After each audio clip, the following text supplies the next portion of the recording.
Bueno, agradezco mucho a la Academia Argentina de Letras, ¿no? Hice un esfuerzo para no decir de lepras, no sé si y a su presidente, que curiosamente fue auxiliar mío en Buenos Aires y contribuyó a que aumentase el número de amonestaciones que recibiese, y tenía unas cuantas. Yo era un alumno bastante indolente y seguramente las merecía, pero lo tengo ahí el librito, quería ver si me lo podías limpiar. Lo curioso es que hubo un libro que fue robado. Un libro nunca supimos que fue parado, constaban todas las sanciones y todo. Un día desapareció. Veremos. Bueno, vemos, algo se podrá hacer. Bueno, no, de verdad que agradezco mucho el honor de hablar aquí. Quiero decir que el público conmigo va a tener la doble suerte de que, por un lado, mis compañeros fueron muy locuaces y por otro lado, tenía algo escrito, pero me lo olvidé en el bar.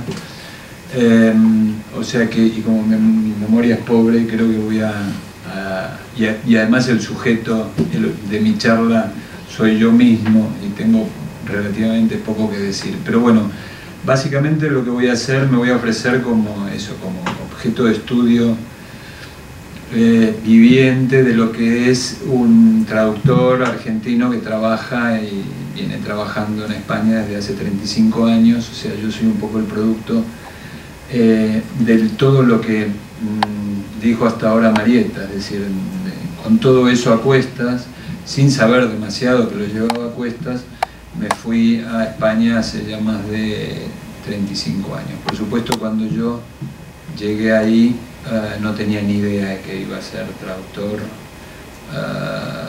no tenía mucha idea de lo que iba a ser. Yo había estudiado 3 años de medicina aquí y mientras esperaba los papeles de la convalidación fueron surgiendo otras oportunidades y sobre todo la necesidad hizo que me buscara otro tipo de trabajos y probablemente también las inquietudes que despierta un lugar nuevo hicieron que me dedicase mientras, ya digo, como en el paréntesis en el que esperaba la convalidación de esos 3 años, me dedicara a otros estudios que por suerte o por desgracia nunca terminé. Yo de hecho no soy nada, no tengo ningún título académico que esgrimir, no soy historiador, no soy filólogo, no soy lingüista, como dicen Lelutier, no soy mecánico dental, pero soy traductor literario. Mi único contacto con la traducción antes de irme de aquí, yo me fui muy joven, a los 20 años, o sea que antes había podido hacer muy poca cosa. Tuve un contacto con la traducción que consistió en traducir para un psicoanalista un seminario de Lacan. Sé que parece inverosímil, pero fue así. Lo traduje en lo que él llamaba la oficina, de hecho era la cocina que había al lado del consultorio, en unas condiciones miserables, digamos, que como que presagiaban lo que iba a ser el destino del traductor, muy mal pagado, a pesar de lo relevante del tema. Yo pensaba, en ese momento no tenía ni idea, yo tenía 17 o 18 años y debo haber hecho un desastre y no me quiero imaginar lo que si esa traducción más o menos prevaleció, lo que debe haber sido el legado de Lacan, por lo menos en lo que respecta a ese seminario, en los círculos psicoanalíticos argentinos. Pero podría parecer que yo me fui a Argentina por eso, digamos, pero no fue, no fue ese el motivo. De todos modos, digamos que no lo arrastré, no me lo llevé como una culpa. Uno tiene la omnipotencia de la juventud y piensa que está dispuesto y es capaz de hacer cualquier cosa, y más bien son anécdotas que uno después esgrime un poco como medallas. Pero da que pensar, porque realmente la responsabilidad a la que se enfrenta el traductor es una responsabilidad, digamos, que tiene una conciencia tardía. Uno se da cuenta mucho más tarde de lo que está haciendo, ya casi cuando ya cometió todas las atrocidades habidas y por haber. La cuestión es que poco a poco llegué a España en una época realmente interesante, de gran apertura. Como dice Marieta, hasta el 83 más o menos hubo censura o autocensura, probablemente en muchos casos era una censura autoejercida en muchos sectores de la cultura. Además fue una época, la de la así llamada transición, en la que convivió un progresismo evidente con huellas, digamos, bastante evidentes también de lo que había sido hasta entonces el régimen franquista, evidentes hasta el punto del asesinato. Bueno, en 1977 alguien irrumpió en un despacho de abogados en Atocha, en Madrid, y mató a la gente que había ahí. Eran abogados de comisiones obreras. En ese ambiente desembarcamos, no solo yo, muchos colegas más, como bien dijo también Marieta, muchos traductores o futuros traductores nos tuvimos que ir, y grandes traductores entre ellos, y otros que iban a ser grandes traductores. España se llenó de todos esos traductores argentinos que no hubo aquí durante mucho tiempo. Muchos de ellos, como yo, formados allí, en general por necesidad. Lo que pasa es que traíamos una gran cultura, probablemente inconsciente, de traducciones leídas, de traducciones de todo cuño y de todo tipo. Y eso realmente creo que contribuyó a la flexibilidad y a la capacidad de la cintura con la que nos movimos los traductores argentinos en España. De hecho, yo tengo una pequeña teoría respecto de lo que pasa con uno que, digamos, va a una casa ajena a ejercer algo que tenga que ver con la lengua, con la lengua que se habla allí. En España, evidentemente, se habla la misma lengua, o por lo menos así nos gusta creer a todos. Si consideramos que la lengua, el lenguaje es la casa del hombre, yo creo que cuando, por lo menos en mi caso, cuando empecé a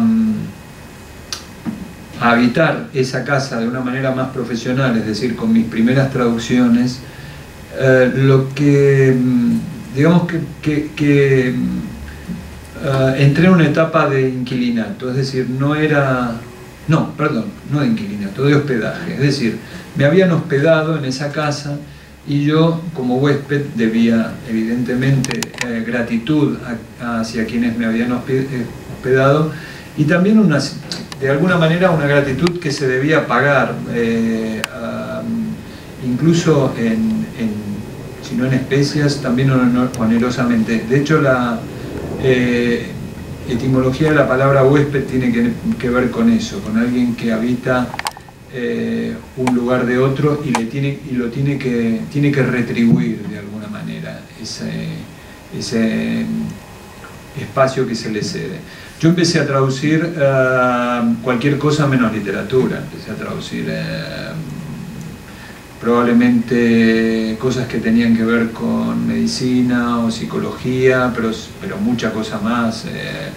Traduje informes económicos, traduje manuales de electrodomésticos de todo tipo, publicidad, que era una época en que se pagaba bastante bien, etcétera, etcétera. Lo primero que traduje, más por necesidad, como ya dije, fue cualquier cosa menos literatura. Poco a poco, sin embargo, porque tenía amigos que estaban traduciendo literatura, me introduje, sobre todo a través de una institución a la que yo creo que yo quiero reivindicar, que es la de la negritud. Muy común que los traductores se inicien a través de un negrero, generalmente es un colega que tiene ya traduce abiertamente para editoriales y que con un poco de suerte tiene una oferta de trabajo que lo sobrepasa, y entonces ofrece a quienes, a aquellos de sus amigos a quienes les tiene confianza y que cree que pueden hacer una buena labor, les ofrece trabajar, traducir textos renunciando a la firma. Un negro. Yo fui negro de un par de amigos a los que también les guardo mucha gratitud, porque realmente me enseñaron unas cuantas cosas fundamentales del oficio. Si bien probablemente no me las hayan enseñado directamente ellos, pero yo las aprendí igual. Y además el buen negrero es generoso, y en cuanto ve que su negro tiene condiciones, lo presenta al editor y le deja seguir camino solo. O sea que digamos que durante esa primera etapa de hospedaje fui básicamente un traductor técnico y un negro. Ya había renunciado a seguir la carrera de medicina, así que me pude dedicar más libremente a la carrera de negro. Que después te vas mestizando, pero digamos que uno las cadenas siempre las arrastra. Bien, a partir de ahí sí que entré en probablemente la segunda etapa, que es la de inquilinato. Yo tengo un amigo que dice que uno abandona la adolescencia cuando paga su primer alquiler. Hay personas que no lo pagan nunca, son adolescentes todavía. Cuando uno paga, digamos, el derecho a vivir bajo un techo propio, aunque no sea, no sea de compra, pero lo alquila, digamos, cuando uno paga su primer alquiler, empieza a ser una persona adulta. En cierto modo, yo creo que también accedí, cuando pagué mi primer alquiler, a una etapa de inquilinato de la traducción, es decir, a una etapa un poco más madura en la que ya me empezaba a preguntar algunas cosas con respecto de la lengua. En toda la primera etapa de hospedaje, más que el estupor ante lo nuevo que estaba haciendo y la gratitud que tenía por el hecho de poder ganar dinero con eso que todavía no sabía hacer bien del todo, o que yo creía que no sabía hacer bien del todo, ya me bastaba. No me había preguntado en ningún momento a qué lengua estaba traduciendo. Realmente no me importaba, asumía que era la lengua de quien me estaba hospedando. En la de inquilinato uno se empieza a plantear algunas cosas más, entre otras porque me pasó una cosa que dijo Jorge, o que más o menos dejó vislumbrar, que es que empecé a trabajar también en algunas editoriales de desargentinizador, es decir, venían traducciones argentinas y había que desargentinizarlas porque estaban llenas de americanismos en general, pero en particular de rioplatenismo, como se diga, etcétera, etcétera, y un montón de cosas y digamos, de impurezas más, muchas de las cuales, curiosamente, cuando uno se dedicaba a esto, descubría que no tenían nada de americanismo, es decir, que uno lo que se estaba enfrentando era a castellanismos de onda raigambre, porque en América en general se usan muchas palabras que en la metrópoli ya se han dejado de utilizar, y que la metrópoli cree que son venidas de Allende y las rechaza. Por lo menos la metrópoli, es injusto decir la metrópoli, algunos editores, digamos, algunos editores rechazaban un montón de castellanismos creyendo que eran argentinismos, americanismos. A uno le pagan y uno hace lo que le dicen, pero digamos que empieza a entender algunas de las cosas que van pasando con esa lengua que está utilizando como herramienta y que es, en todos los casos, siempre es una lengua ficticia que solo existe en los libros traducidos. Un libro traducido es una ficción, digamos, habita una ficción de lengua, pero eso no lo hace menos serio. Y no hacía menos seria ese atisbo de reflexión. Esa desargentinización me hizo pensar en muchas cosas, o por lo menos empezar a pensar en ellas. En esa época ya empezábamos, como éramos unos cuantos, no solo traductores, sino escritores argentinos, rioplatenses, establecidos en España y sobre todo en Barcelona, empezó a haber congresos, simposios sobre nuestra lengua, digamos, en qué hablábamos, a qué se escribía, a qué se podía escribir, en qué lugar del mundo estábamos parados en términos de lengua. Por supuesto no llegábamos a ninguna conclusión y en general se reducía, digamos que lo principal siempre se reducía a una disputa lexicológica. A mí me parece que es la parte menos interesante y más aburrida y sobre todo menos productiva de la discusión sobre la lengua de la traducción, y se reduce a saber si uno dice lejía o lavandina o yo qué sé, todas las variantes que son variantes lexicográficas que realmente cualquier diccionario puede resolver fácilmente y que no hacen al verdadero, por lo menos es lo que pienso yo, no hacen al verdadero uso consciente de la lengua del traductor, de la escritura, del estilo del traductor. A mí me parece que las cuestiones esenciales no tienen que ver con las palabras, sino con cómo se usan esas palabras, que es precisamente una de las cosas que no se percibían o que no percibían los editores cuando nos mandaban a desargentinizar, es decir, nos pedían que limpiásemos lexicográficamente los libros, pero no hablaban nunca de prosodia, muy pocas veces se daban cuenta de que, digamos, que nosotros formulamos las cosas de una manera distinta, más allá de las palabras que utilicemos. Esta reflexión en mí fue avanzando lentamente y muy trabajosamente, porque uno de hecho está trabajando, le pagan por lo que hace y está trabajando para un mercado determinado. Esto que muchos traductores olvidamos es esencial. Uno traduce no para el acervo universal de la lengua, sino para un mercado determinado de lectores y hay que tener esto en cuenta siempre, en todo momento. Digamos que muchas traducciones después, yo empecé a traducir cosas que, digamos, como dijo Jorge, aparentemente parecen mucho más serias y dificultosas, como por ejemplo los sonetos de Shakespeare. Entonces yo me acuerdo que en la época en que había empezado a traducir los sonetos de Shakespeare, vine al congreso después del Congreso de la Lengua en Rosario se hizo el primer encuentro hispanoamericano 2006. Sí, en el 2006.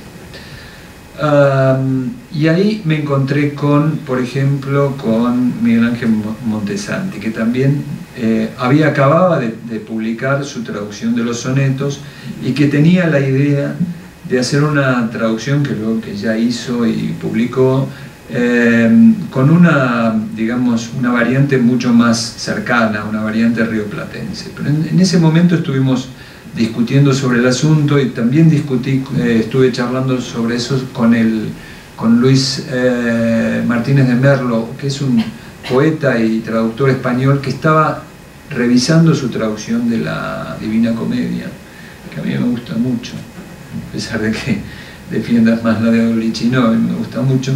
Y él me hizo ver algunas cosas con respecto a la forma y cuestiones métricas. Pero más allá de eso, yo me di cuenta de que mi digamos que estaba traduciendo, en cierto modo, estaba traduciendo los sonetos al gallego, lo que nosotros entendemos por el gallego, digamos, la variante estándar española.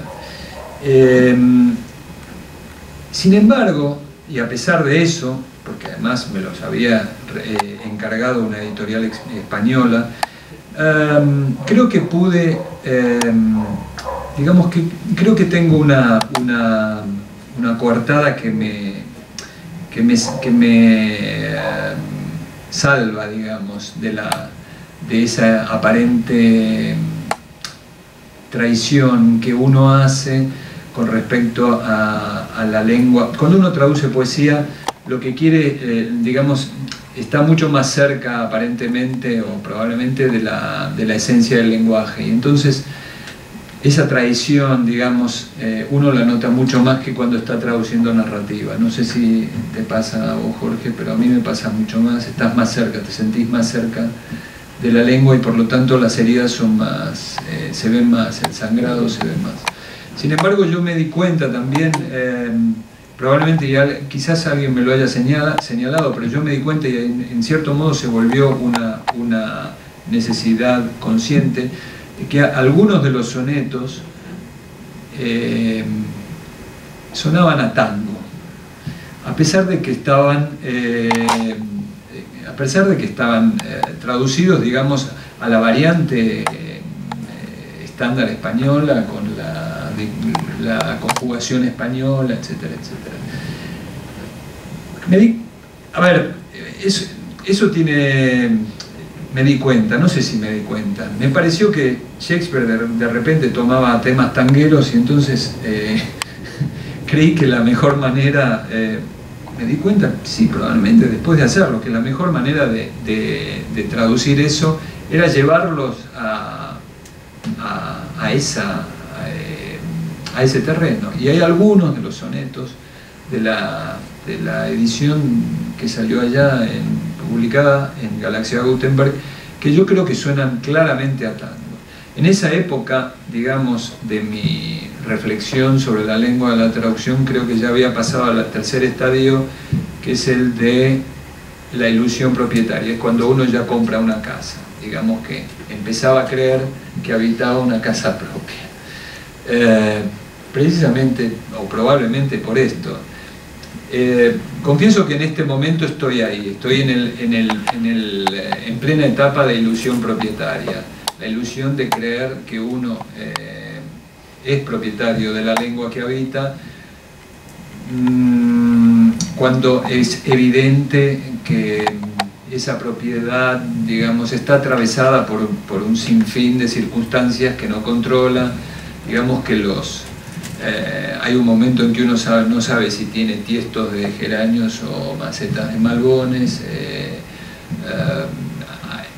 Probablemente sea la etapa más confusa, pero a la vez es también quizás la más rica de todas, la que produce una mayor reflexión y la que, digamos, bueno, no solamente tiene que ver con un cambio en mí, también tiene que ver con que hay cambios radicales en digamos, Marieta llegó hasta los 70 y principios de los 80, pero como señalaba Jorge, los cambios que se han operado en la última década en el mercado, en la industria editorial hispanoamericana, tienen mucho que ver con que ahora toda esta reflexión sobre la lengua que habitamos empiece a tener una envergadura que antes no tenía. Es decir, sí que había focos donde se discutía, sí que había habido históricas, polémicas sobre la lengua, pero ahora es algo que está muy sobre la mesa de cualquier encuentro de traductores profesionales, de gente que se dedica a hay un punto ahí, mientras estabas hablando yo lo estaba pensando, que tiene que ver con cuando nosotros hablamos de prosodia. Hay una definición de prosodia, puede tener alguna mínima variación, pero siempre se la piensa en abstracto, o sea, se la piensa en función de una lengua, cuando en realidad las distintas variantes que tiene una lengua plantean diferencias importantes de prosodia. Y si detrás de eso hay un negocio, esas diferencias prosódicas pasan a tener una dimensión política. Entonces, normalmente las definiciones de prosodia no contemplan esta dimensión política, que el contexto en el que se desarrollan justamente las cosas que se publican en una lengua determinada sí incluyen. Cuando vos estabas recién planteando la cuestión esta, yo estaba pensando justamente en esos términos. El gran problema que se plantea ahora es que muy probablemente las condiciones nos permiten, luego de una gran avanzada por parte de España, que dominó y sigue dominando todavía el mercado editorial en términos mundiales, no querer tolerar más determinado tipo de cosas que antes sí tolerábamos. La debilidad de España actual en términos económicos, la crisis que vive, nos dan o nos crean la ilusión de que podemos plantear las cosas en otros términos. Y otros términos que se acercan mucho más a nuestras soluciones prosódicas, llegado el caso, y que tienen que ver, esas soluciones prosódicas que tienen que ver justamente con nuestra historia intrínseca. Yo doy un pequeño ejemplo, ya que ahora es el campo de la poesía. La prosodia del castellano de España, en términos de poesía, es totalmente distinta del castellano de América, porque el castellano de América sufrió una serie de revoluciones que se llaman Huidobro, Vallejo, Neruda, Girondo, etcétera, etcétera, que la poesía española no sufrió. Eso implica, entre otras cosas, que ellos sigan cargando las formas fijas y los siglos de tradición sobre los hombros, cuando nosotros en muchos sentidos y en muchos lugares distintos de América nos hemos desprendido de ese lastre. La sufrió, pero la sufrió antes. O sea, claro. España la sufrió mucho antes. El punto es que hasta el día de hoy vos te das cuenta muy claramente cuando se trata de un poeta hispanoamericano y cuando se trata de un poeta español, justamente porque el manejo de la lengua es otro, el tratamiento de la lengua es otro, y se podrá tratar un mismo asunto, pero desde una perspectiva completamente distinta. Sí, hay una evidente, España sufrió evidentemente estas influencias de grandes vanguardistas, digamos, todo el siglo de oro es un laboratorio espectacular, y además la influencia de los italianos, la aparición de formas nuevas, claro, lo que pasa es que después pasa... Esa es nuestra tradición, pero nuestra tradición también después se enriqueció con todo el vanguardismo americano. Y sin duda nuestra prosodia tiene mucho que ver con la inmigración, es evidente. Y bueno, en el teatro el cocoliche es una cosa que está súper presente, los sainetes están todos impregnados. Hay un habla que en nuestro caso tiene que ver con todo lo que vino de fuera y cómo todo eso se incorporó y se integró. En España este proceso ocurrió mucho antes, entonces llevan, no sé, 4 o 5 siglos de asentamiento de algo que ahora está sufriendo nuevamente grandes cambios, porque ahora las grandes ciudades españolas hay una presencia enorme de inmigración latinoamericana que está cambiando las formas del lenguaje, y esto es un fenómeno completamente actual, novedoso, todavía probablemente ni estudiado.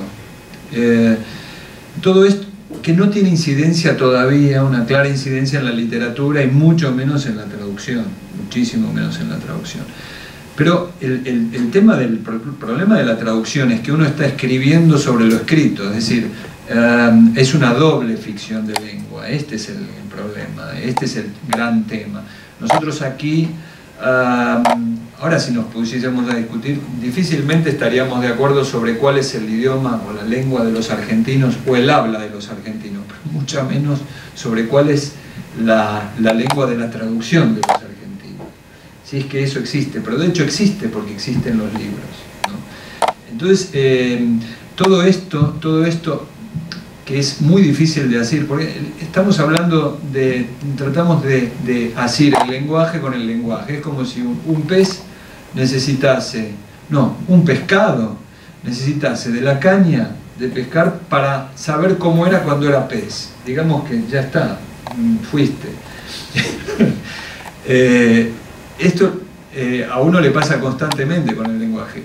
De todos modos, seguimos haciendo y seguimos reflexionando sobre esto, y es algo que tenemos que hacer, porque sobre todo un traductor tiene que saber a qué está traduciendo y por qué. Pero es una cosa que está en constante evolución, que nunca acaba de fijarse. Es una discusión que probablemente nunca acabará, que también es lo que la hace interesante. Sí, el aspecto que no es interesante del asunto es lo que tiene que ver justamente con aquello que no es intrínsecamente lingüístico. ¿Qué significa esto? Para que ustedes tengan una idea, bueno, Marieta se refirió, por ejemplo, a las editoriales que se trasladaron a España y demás. Hubo un momento en donde, por ejemplo, Bruguera necesitaba publicar un promedio de 5 libros diarios para funcionar como engranaje. 5 títulos diarios para funcionar como engranaje. Esto era porque Bruguera respondía a intereses alemanes que estaban haciendo una desgravación impositiva en Europa, y entonces para que esa desgravación impositiva funcionara necesitaban ese volumen de publicaciones. ¿Qué hicieron entonces? Fueron por toda América Latina limpiando todo lo que podían. Entonces, por ejemplo, venían a la Argentina y se llevaban Juan Goyanarte completa, y Juan Goyanarte significaba Pavese, Vasco Pratolini, bueno, X autores. Luego iban a Fabril, se llevaban tales autores, etcétera, etcétera, y lo mismo estaban haciendo en México, y lo mismo estaban haciendo en Perú, en Chile, etcétera, etcétera. El punto está que esas traducciones argentinas desaparecieron porque fueron reescritas por una cantidad de eres un arrepentido, desargentinizadores o desmexicanizadores, etcétera, etcétera, transformándose en otra cosa. Marieta descubrió una cosa que es absolutamente fascinante y que demuestra hasta qué punto esto llega a un nivel de absurdo total. Hay una editorial española que originariamente fue argentina, que es Edasa. Edasa era la filial de Sudamericana en España, pero luego se independizó y se transformó en una editorial española, que ahora tiene una filial en la Argentina. El punto es que en un determinado momento Edasa accedió, como era sudamericana, al catálogo de Sudamericana, y las traducciones argentinas, firmadas por traductores argentinos, desaparecieron porque todas empezaron a ser atribuidas a una única traductora, del inglés, del francés, del alemán, del italiano, del portugués y del ruso, que se llamaba Elena Rius. Elena Rius. Nombre catalán por excelencia. Sí. El punto es que esta Elena Rius firmaba las traducciones, o mejor dicho, los genios de Edasa España hicieron firmar a Elena Rius las traducciones, olvidando eliminar las notas al pie de página de los traductores argentinos. Parece un chiste de gallegos. Pero digamos, no hay prueba más fehaciente del tipo de trapisonda que muchas editoriales españolas hacen con este tipo de cosas. Otro ejemplo más que tiene que ver con la forma en la que se trabaja y demás. Muchísimos traductores de toda América Latina, pero muchos argentinos, ya no residentes en España, sino residentes en distintos lugares de América, traducimos para editoriales españolas. Y ahí hay un corrector de estilo que muchas veces gana más de lo que gana el traductor. No, ni hablar. ¿No? A mí me habían dicho que sí, por eso lo menciono. No, gana más de lo que gana el traductor argentino, no, ahora ya no. Antes era así. Sí, antes era así. Ahora ya no. Bueno, que se ocupa de poner cara donde uno puso rostro y rostro donde uno puso cara. Sí. O si uno pone que tal personaje fue a comprar pan, fue a por pan, o cosas por el estilo. El problema está que el nombre del traductor que figura es el del traductor argentino, y todos los errores que este corrector, o todas las variantes que este corrector está incluyendo en el texto, no la firma él, la firma es del traductor. Y muchas veces en este tránsito existe una cantidad de errores tan grandes y significativos que luego la gente dice, bueno, pero mira qué mal traduce este tipo, o mira los errores que cometió este tipo. Dado que el único crédito que posee el traductor es su nombre, este tipo de maniobra es enormemente peligrosa. ¿Qué quiero decir con todo esto? Hablamos de prosodia, hablamos de cuestiones que están vinculadas a el manejo de determinados autores que se compran en bloque y que después hay que negociarlos con un señor español que tiene todo. Hablamos de los agentes, de los escritores y de la desaparición de esos escritores de los catálogos nacionales, justamente porque ya no se pueden publicar localmente. Hablamos de estos cambios en las traducciones por manos de correctores españoles que responden a la voluntad de un editor español que generalmente no suele venir del mundo de la edición, sino a esta altura del partido, por cómo funciona el negocio editorial, que es una industria, no como acá que todavía es una artesanía, que, insisto, que no suelen venir del mundo editorial. Uno puede estar hablando con un tipo que es gerente editorial, pero que en definitiva antes fue ejecutivo de Pepsi Cola. Y el tipo de criterio con que uno se va a manejar es ese.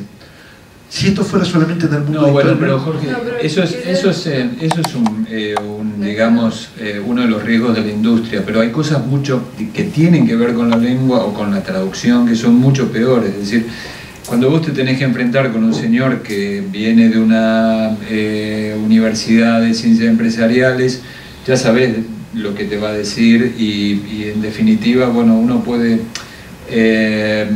digamos, discutir en los términos, en los mismos términos, porque se está hablando de plata. Ese no es el problema. El problema es cuando, por ejemplo, nosotros decimos, bueno, prosodia, etcétera, etcétera, pero hay cosas que históricamente venía arrastrando la traducción y por suerte ha ido evolucionando, pero que todavía se hacen, e incluso en la industria española yo lo noto mucho más, que por ejemplo una de las cuestiones es la naturalización, esa voluntad de hacer desaparecer la huella de la traducción y por lo tanto la huella del original de un libro. Es decir, que uno no sepa que lo que está leyendo, porque la mayoría del público no lo sabe y no tiene por qué saberlo, que lo que está leyendo es una traducción. Casi nadie se fija en los créditos, a ver, seamos sinceros, muy poca gente sabe o se mira el nombre del traductor, y incluso en aquellos casos en los que el traductor figura en la tapa, se pasa muy rápidamente por encima, uno no se acuerda quién tradujo qué, y te acordás del autor. Vale, bien, pero el cuerpo de la traducción es práctica habitual en las editoriales, en muchas editoriales españolas, no voy a decir todas, por supuesto, ni mucho menos, hay editores muy conscientes y muy responsables de lo que hacen, pero en la gran mayoría, como argumento, también como argumento de ventas, pero yo creo que responde a una política de la lengua, una política cultural, digamos, clara, de aumento de un acervo que no se tiene, se tiende a naturalizar el texto, que digamos que en nuestra jerga es lo que nosotros llamamos planchar el texto, que no solamente uno lo plancha de accidentes retóricos, como pueden ser las metáforas, etcétera, porque son complicadas de entender o lo que sea, y entonces desaparecen, sino también de todo el sabor local que tienen las traducciones. Ahora Jorge habla de Señora Bovary, que es un caso que a él le afecta más cercanamente, en vez de Madame Bovary, pero esa pérdida de la huella, de la marca original, de la marca ajena, de la otredad que tendría que transmitir toda traducción, se tiende a soslayar claramente, y eso sí que es, digamos, ahí sí es donde la mayoría de traductores españoles también peleamos porque esto no ocurra. Pero creo que ahí es donde empieza la responsabilidad del traductor, es decir, con cosas muy concretas y muy reales hay que oponerse, por lo menos desde mi punto de vista, a esa naturalización,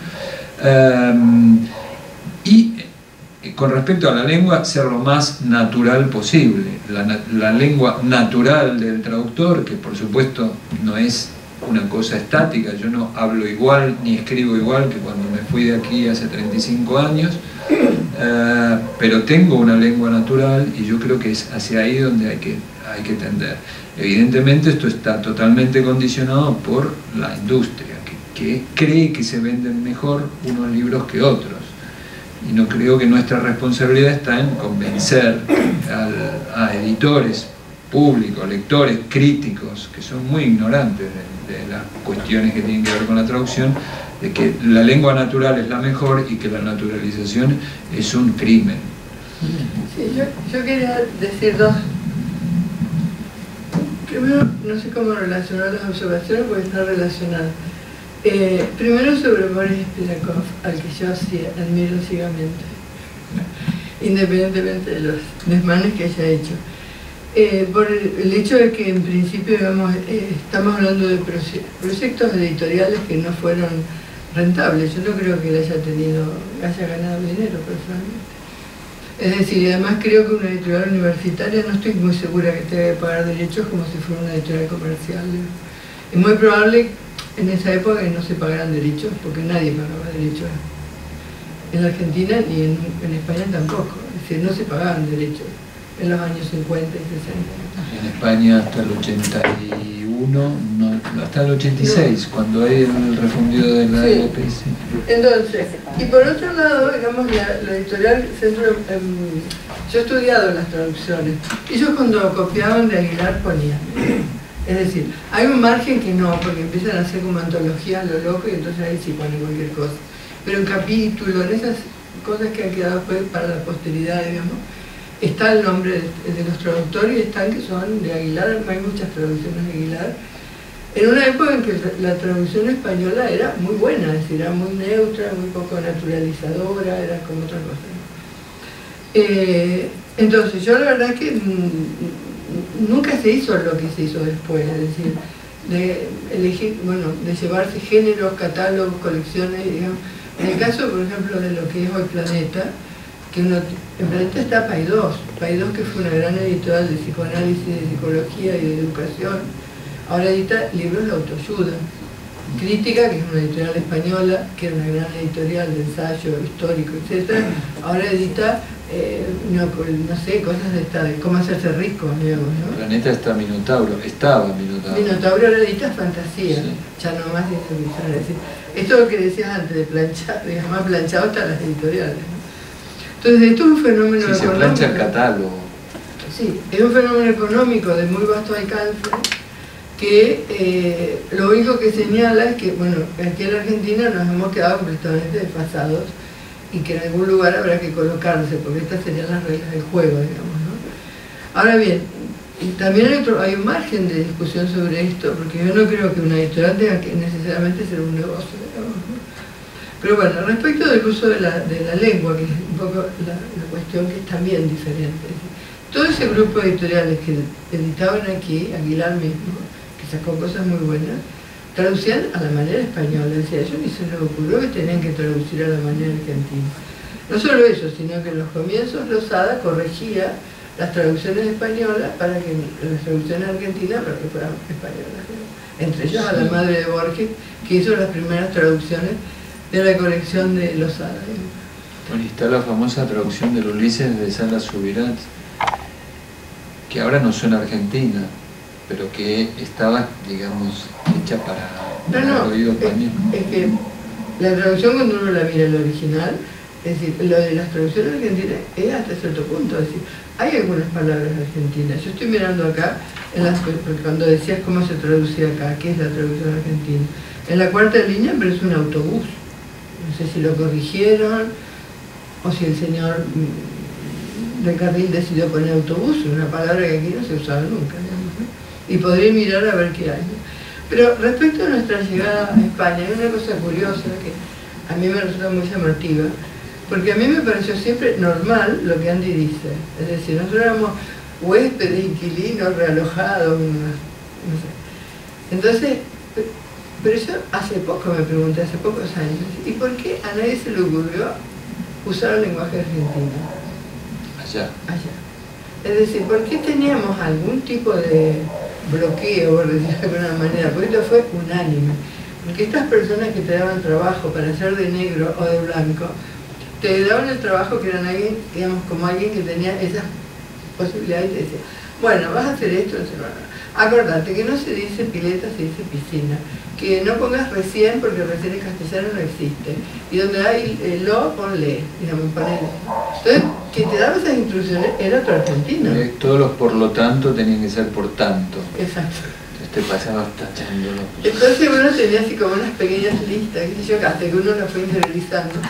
Pero digamos, eso mismo me he preguntado muchas veces, es un debate interesante, ¿por qué? Es decir, ¿por qué nos pasó? porque esto fue masivo, es decir, nosotros no hablábamos como españoles, estaba mal visto hablar como español, pero escribir sí. Entonces, el debate que recordaba Andy, en el que participamos los dos, que se llamó Los pelos en la lengua, que fue promovido por una persona que era genial y que quiero recordar, que se llamaba Estela Peláez, que fue una diplomática argentina, que fue la única diplomática argentina que yo vi alguna vez, valiosa, valiosísima. Vicecónsul en Barcelona. Sí, fue vicecónsul, se murió ahora. Nos reunió todos y nos puso a discutir estos temas. Y tampoco decíamos nada, porque éramos... No habíamos pensado demasiado. No, era una cosa en la que nosotros dábamos por hecho que eso realmente era la metrópoli. A eso se sumaba otro hecho que yo he descubierto también recientemente pensando, y es el hecho que tampoco en España tienen idea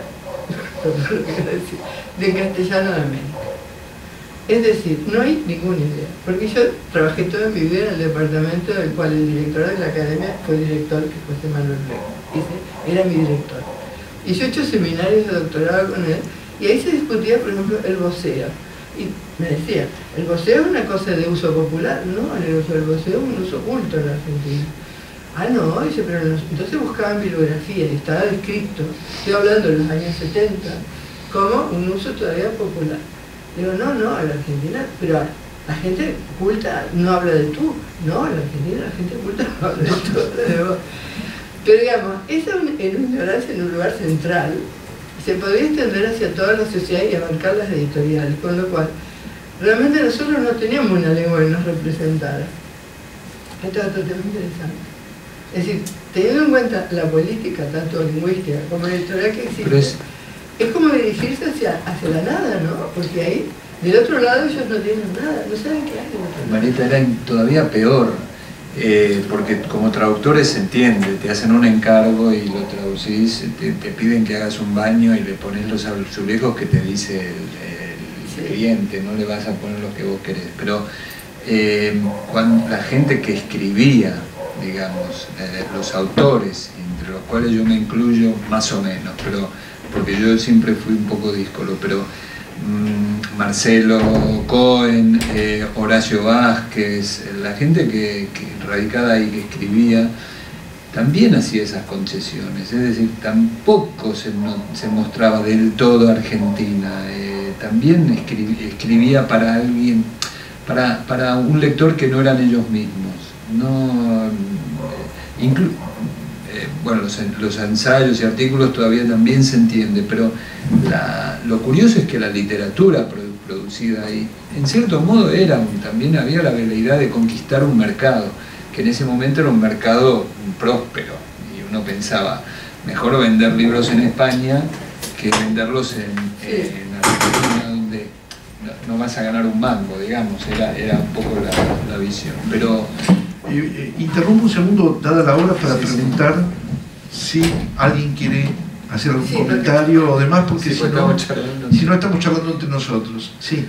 ¿Qué pasa con las pequeñas editoriales que usted, Marieta, mencionó, que ve que están surgiendo acá? Yo al menos soy lectora de esas pequeñas editoriales porque estoy suscrita a un club de libros que entrega mensualmente un libro elegido de entre estas pequeñas editoriales argentinas que se supone están detrás de los libros de las grandes editoriales y que no tienen presencia en las librerías o en las distribuidoras, pero que llegan a través de estos medios quizá alternativos a los lectores y que ahora se están animando también a la traducción. ¿Cuál es el rol que cumplen hoy y qué trayectoria podrán trazar? Extraordinario, en mi opinión.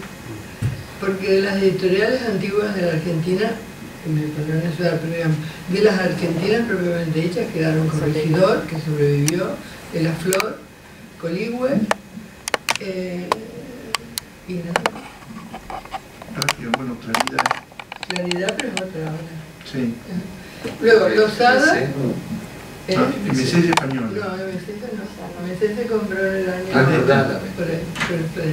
Pero Planeta no tiene una línea literaria, digamos. Bueno, normalmente usaba MC para esa línea literaria y demás. Pequeña anécdota a propósito de esto mismo. Yo estaba trabajando para MC en el momento en que MC fue vendida y la discusión era qué pasaba con los autores de MC. ¿Y qué pasaba con los traductores? Bueno, Costa Picasso, que es académico. Empecé a tener un departamento de traducción absolutamente extraordinario, con un señor que daba un reglamento de traducción con normas muy claras y muy precisas. Había una revisión fantástica, digamos, era realmente un lujo trabajar para ese departamento de traducción. Cuando MSE fue vendida, los españoles dijeron: no, los autores nos interesan, Borges menos que todos, porque no vende. MSE fue vendida básicamente por grandes novelistas. Eso fue lo que los españoles compraron y lo que inmediatamente llevaron a España y retradujeron al español. Lo que importaba ahí era Michael Crichton, no sé, Leon Uris, todos esos escritores que formaban parte de los bestsellers. Pero me acuerdo que parte de la discusión era: bueno, no, la Borges mucho no nos interesa, no lo cotizamos mucho. No, en mi opinión, digamos, es decir, hay una estrecha relación entre la traducción y la creación literaria. En Argentina eso es esencial, porque todos los escritores argentinos han sido traductores, todos. No hay ninguna excepción. En este sentido, digamos, el hecho de que se haya traducido en una época tan espléndida de la historia literaria, que fue el siglo XX, digamos, hacía que se estuviera traduciendo y escribiendo al mismo tiempo, así como que la escritura argentina se cotejara con ese mundo de formas que venía de las lenguas extranjeras. Esto es extraordinario. Entonces después llegaba el lector, que a su vez enloquecía con el conjunto literario. Entonces se perdió. Entonces, una de las cosas que uno lamenta es que hoy, cuando uno lee poesía o lee teatro, hay grandes autores, para mí, grandes poetas y grandes dramaturgos en Argentina hoy. En cambio, yo no encuentro que haya narradores que estén a la altura de esos poetas dramaturgos, porque eso es lo que se perdió. Y sobre todo se perdió la problematicidad de la escritura argentina, porque hay una tendencia en los escritores a escribir de un modo internacional, un castellano internacional, porque eso es después lo que les va a favorecer el ingreso a mercados falsos, porque de hecho se pueden editar en España y esa sería la ilusión, pero el libro se vende acá, en España no se vende. Esos autores no se venden, ni se mencionan, ni existen. Es decir, es como una ilusión, porque además se venden acá, pero no se venden ni en Perú, ni en Chile, ni en Brasil, porque ahí se venden otros autores que son de esos países. Entonces estamos frente a un mercado fraccionado que además ha internacionalizado nuestra producción literaria de un modo, en mi opinión, empobrecedor. Entonces todos los traductores que hoy están trabajando están reconstruyendo ese tejido narrativo. Y si hay cosas así como indicios, ¿no? Sale alguna novela traducida y entonces la gente piensa: ah, es la mejor novela de tal autor, porque la traducción es argentina, ¿no? Por ejemplo, hay una novela de Kerouac. Ah, es la mejor. No es verdad. Es lo que pasó con Las Palmeras Salvajes de Borges, que siempre se pensó en la idea de Piglia, que era la mejor novela de Fordham, digamos, ¿no? Entonces se repite, y eso es fundamental. Entonces esas editoriales que yo conté hace 2 años como 100 y algo, debe haber 200. Cada vez hay más. Con mayor o menor volumen, digamos, están recreando ese tejido y ojalá este espacio que se está creando no solo narrativa, en ensayo también, ensayo. Y justamente es un sector que en España está bastante desatendido y muchas editoriales grandes españolas, esto lo sé de fuente directa, están muy atentas a lo que hacen pequeñas editoriales argentinas de ensayo, que tienen una capacidad plástica enorme, que son capaces de rescatar autores y textos de donde no parecía que hubiera nada, porque digamos, acá es normal, estás acostumbrado al rebusque y tenés que encontrar lo que haya donde sea. Y allá siempre van al gran autor, a los grandes textos y se pierden lo que queda por debajo. También hay muchas pequeñas editoriales españolas ahora que están funcionando muy bien, que hacen un trabajo parecido. Sobre todo las que se quedan en pequeñas, digamos, las que no crecen y entonces no se tienen que deber a un público mayor y entonces ahí pierden la identidad. Pero pequeñas editoriales españolas que están haciendo un trabajo muy parecido y que yo creo que tienen que ver, junto con las argentinas y muchas otras latinoamericanas, en Chile también hay, que tienen que ver con eso que decía Marieta. No sé si la editorial tiene que ser un negocio, yo diría solo un negocio, es decir, evidentemente solo un negocio no puede ser. sí que tiene que ser un negocio porque el editor de algún lado tiene que sacar dinero para seguir sacando libros, para seguir publicando. Pero no es solo un negocio. Lo que yo creo que pierden muy rápidamente los grandes editores porque lo ponen en manos de otros, y de otros, y de otros, subalternos que van perdiendo identidad, es la responsabilidad cultural del editor. No, hay una frase que solía repetir José Luis Mangieri, el editor de La Rosa Blindada y después el editor de Libros de Tierra Firme y de Ediciones Caldén y de Ediciones del 80, y era que cuando una editorial se transforma en una empresa editorial, la parte de la empresa empieza a pesar más que la parte de la editorial. Hacer libros, en última instancia, es un modo de vida. Cuando ese modo de vida pretende no solamente pagar la subsistencia y las vacaciones, sino también una cantidad de otras cosas que probablemente no correspondan, es donde se empiezan a pervertir las cosas. Y hay un detalle a propósito de las pequeñas editoriales y de la supervivencia de editorial argentina. En España hay una tendencia muy marcada a aceptar ciegamente lo que propongan Francia y Alemania, en el sentido de que si tal o cual autor está publicado en Francia y Alemania, bueno, lo publican tranquilamente. Y hay muchísimos espacios y muchísimos huecos en muchas otras literaturas que no han sido exploradas sistemáticamente. Lo comento esto por una cuestión muy simple. Mi especialidad son los autores irlandeses, y yo diría que menos del 10% de la literatura irlandesa ha sido traducida al castellano. Así que imagínense lo que queda para ver. Ya no hablo tampoco de literaturas marginales. Si uno se pone a pensar, por ejemplo, o a ver sistemáticamente qué es lo que se publica en Gran Bretaña, no solamente en Inglaterra, sino también en Gales y en Escocia, el número de autores es gigantesco y no ha sido explotado por los españoles, y que en buena medida esas pequeñas editoriales de las que estamos hablando lo que están tratando de hacer es ocupar esos nichos que son más económicos, que están disponibles, que cuentan con subsidios para poder en todo caso llevar adelante una tarea de esta naturaleza. Yo lo que quería decir es que me parece que todo este proceso, este largo proceso debería servirnos para algo, ¿no? Para aprender de los errores, como mínimo, ¿no?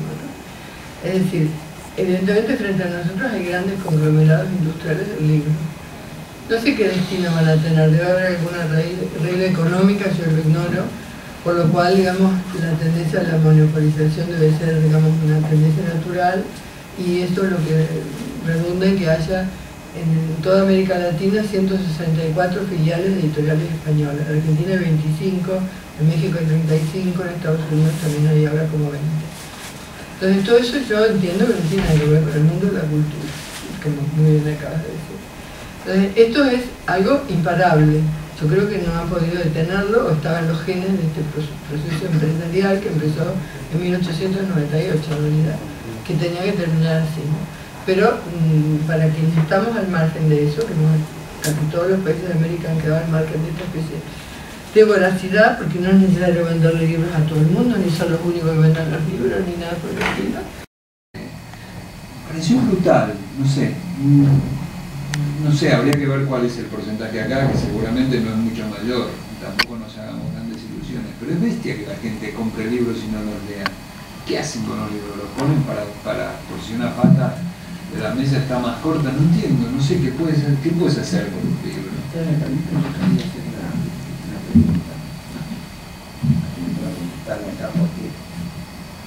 Es evidente que toda la traducción, como casi Dios, se abre a una enorme cantidad de cuestiones que no son precisamente lingüísticas, porque tienen que ver estrictamente con lo lingüístico. Lo económico no lo podemos solucionar. Si se soluciona será seguramente en un momento que yo no alcanzo a divisar. Las concentraciones de capital son un hecho, las editoriales se compran y se venden de acuerdo a intereses económicos que no podemos manejar, de modo que esta realidad es la que habrá que enfrentar. Lo otro que tiene que ver con la lengua me hace pensar a veces en que estamos a lo mejor tirándole piedras a quien no debemos. Yo me pregunto si de pronto por azar llegaran una gran cantidad de traductores o de, digamos, inmigrantes mexicanos y guatemaltecos a Buenos Aires, no haríamos exactamente lo mismo. Si empezaran a deslizar en sus obras, sus traducciones, pedidas y pagas, cantidad de dialectalismos, o incluso eso que llamamos prosodia, no haríamos lo mismo, ¿sí? Parecería que lo que se exige es un fenómeno de adecuación, un fenómeno de acomodamiento lingüístico que se dio siempre en todas partes. Que nos guste o no nos guste es otro tema. Pero también me pregunto cuál es esa lengua a la que debería apuntarse, porque en ustedes surgió algo que a mí me dejó pensando, incluso a partir de algo que una vez había leído en un trabajo de Marietta, que era esa idea de que nosotros siempre nos habituamos a una lengua de traducción que nos es ajena y la aceptamos como tal, ¿no? Entonces hablar creo que de paquebotes y algunas cosas que citabas en algún trabajo, era algo que tomábamos como parte de la lengua de la ficción, y de modo que uno lo incorpora. Yo creo que la dialectalización del español es un fenómeno imparable, que la mayor unidad se da en la lengua literaria, salvando fenómenos de este tipo, como hablamos de prosódico, digamos, pero que no afectan la comprensión en un nivel alto, oculto de la lengua, y hasta diría yo que, dado que eso va a ser así, va a seguir siendo así, tendríamos que aprender a trasladar esto a la enseñanza, es decir, que el alumno aprenda que hay otras modalidades y las estudie como variedades de su lengua y acepte el vosotros, que no va a usar, pero que sepa que se construye y que el tú que él no utiliza en el Río de la Plata lo utiliza en una parte de América y en España, que los españoles hicieron lo mismo, pero no lo podemos forzar.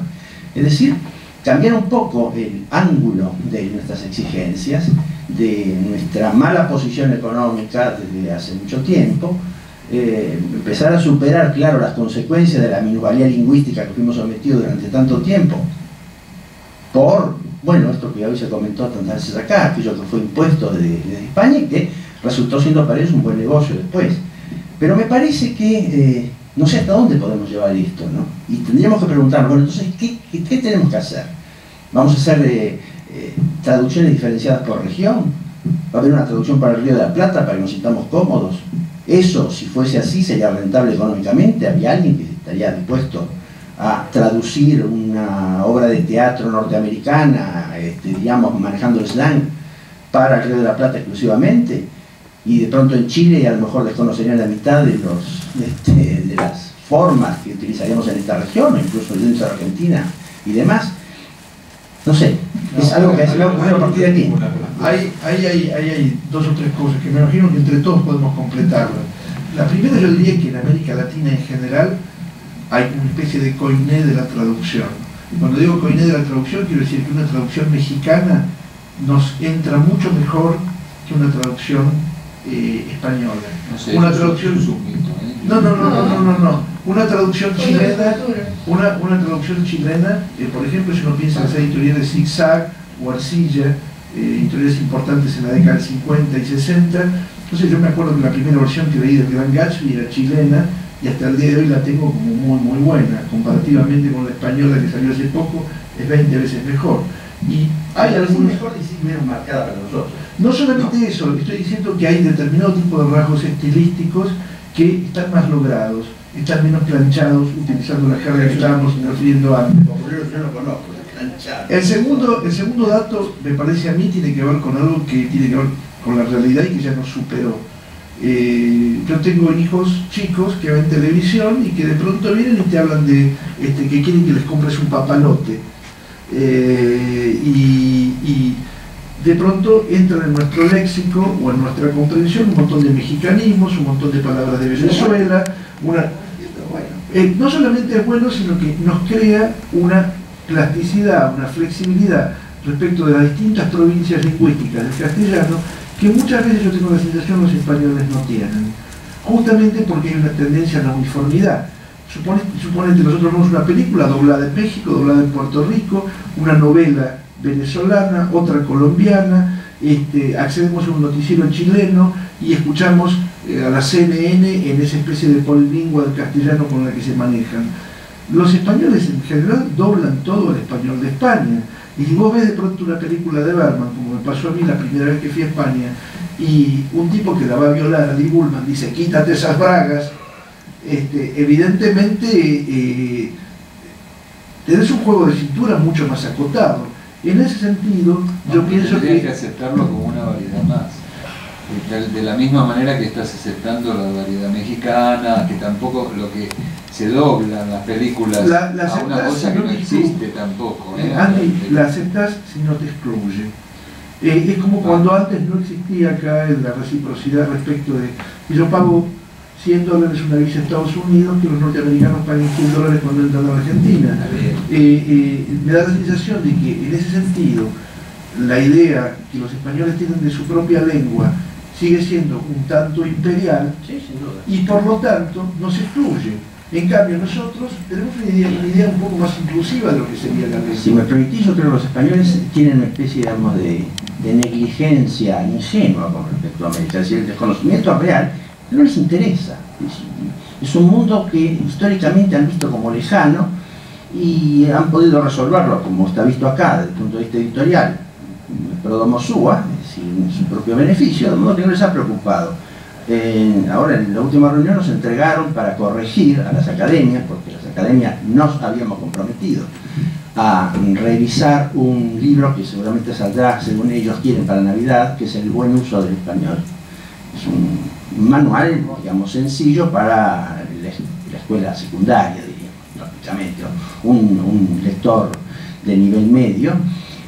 Y el mexicano, el director de la Academia Mexicana, ante la premura de sacar eso, firmado por todas las academias, dijo, bueno, mire, yo me puse a leer algunos de los ejemplos que aquí se dan y hay uno que francamente parece uno que me dice el solomillo está regado por un excelente Rioja. Y si yo no puedo llevar esto a América, decir, ¿qué significa esto? Bueno, entonces Blecua dijo, tiene razón, a ver, ¿qué proponen ustedes? Bueno, lo que se propuso fue, como de costumbre, una solución lamentable, porque vamos a ponernos todos a leer y a desmarcar esto como para evitar por lo menos los ejemplos excesivamente marcados y eventualmente proponer alguno un poco más neutralizado, ¿no? Pero después resulta que las propias explicaciones están, digamos, heridas de esto que ustedes llaman la prosodia. Sería muy interesante poder hacer un buen estudio, un análisis de eso que llamamos prosodia, que es esa parte dialectal que es la menos conocida y que no es la léxica, sino todo aquello otro que hace que rápidamente uno reconozca este es un texto que no es americano, digamos, por lo menos, ¿no? Bueno, y hay explicaciones que, de este tipo. En las regiones hispanohablantes donde no se utiliza el vosotros, es decir, el 90%, pero ellos entienden que eso debe señalarse de esa forma. Y a cada rato uno lee y caen las trampas permanentemente, porque esto es así. Insisto, en el caso de ellos, porque me consta, porque el propio Blecua se sorprendía, porque me contaba ahora, o lo contaba ahora Marieta, está más que ilustrado, están un poco adánicos frente a esto, no entienden cuál es el problema en el fondo, ¿no? De modo que allí también tenemos otro inconveniente, y es la incomprensión misma del fenómeno por parte de quienes debían ser protagonistas. No lo saben y tampoco se interesa mucho por saberlo. Hay una cosa que, bueno, se podría hablar horas de esto porque es interesantísimo. Pero uno de los niveles que hay es que hay una concepción en el sentido de cómo entendemos nosotros la lengua en América. La lengua en América, que fue, digamos, de algún modo una conquista de las repúblicas, porque quienes alfabetizaron y enseñaron el castellano fueron las repúblicas, no se enseñó en el periodo colonial, lo consideramos como, digamos, en Argentina es un caso extremo de hecho, ¿no? Hablar bien es una forma de ascenso social. Cuando alguien no hablaba bien, era de algún modo rechazado en un trabajo, por lo menos antes era así. Entonces uno se esforzaba, había como un esfuerzo colectivo por expresarse de un modo incluso hasta demasiado rebuscado. Este tiene una idea americana. Es decir, yo ahora estuve trabajando en los archivos de la censura y por eso sé que la censura se deja un texto de pretexto de Tomás Segovia. Ahí hablan de una cosa increíble que es dividir los libros censurados en los eruditos y los del pueblo vulgar, y lo llaman el vulgo. Es una terminología de la academia antes. Entonces, esta división nosotros tampoco las tenemos, nosotros nos consideramos ciudadanos de derecho plenos y todos somos iguales. No se nos ocurriría pensar que hay algo para alguien y otras que quedan. Entonces, todas estas ideas sobre la lengua no son las mismas, digamos, eso para empezar, ¿no? Y entonces, siguiendo con esta cuestión, ellos han logrado un éxito en España, porque ellos han impuesto la norma central norteña a todo el mundo. Entonces todo el mundo habla igual, digamos, todo el mundo respeta, porque en España tampoco se usa nosotros. Tampoco se usa la fe. La mitad de España. La mitad de España no lo usa. Es decir, pero ellos han logrado que todos los locutores en televisión, todo el mundo editorial, todos los periódicos, todo el aparato del mundo de los medios de comunicación y académico, tengan gestiones. Entonces, como han tenido éxito en un lugar relativamente chico, piensan, imaginan que casi eso se puede extender porque ¿por qué la gente no va a aceptar esto? Y yo creo que ahí hay lo planteo, digamos, ¿cómo diría? Es decir, confío que es así, yo creo que de verdad aquí no hay ningún problema lingüístico. No debería haberlo, es decir, no actúen como a la fe, eso es lo que quiero decir. Cuando ellos actúan, no actúan como a la fe. Eso. Exacto, ellos creen que se puede conseguir lo mismo que se consiguió en ese espacio reducido, donde además hay 3 idiomas importantes, donde hay 2 idiomas con una fuerte tradición literaria. Tienen argumentos para creerlo, porque de hecho de ese lugar reducido salió una lengua que se habla en 400, 500, 600. o sea, ¿cómo no van a tener? Tienen motivos para creerlo, evidentemente, lo que pasa es que cambiaron las cosas. Yo lamento ser algún verdugo en este caso, pero la academia cierra a las 19 y nuestro personal se quiere ir. De modo que les agradezco muchísimo la presencia, fuimos muy pocos, pero al menos a mí me resultó utilísima y lamento no tener más tiempo. Hay montones de cosas que acá se han dicho que se podrían haber seguido conversando con verdaderos expertos, entendidos en esto, ¿no?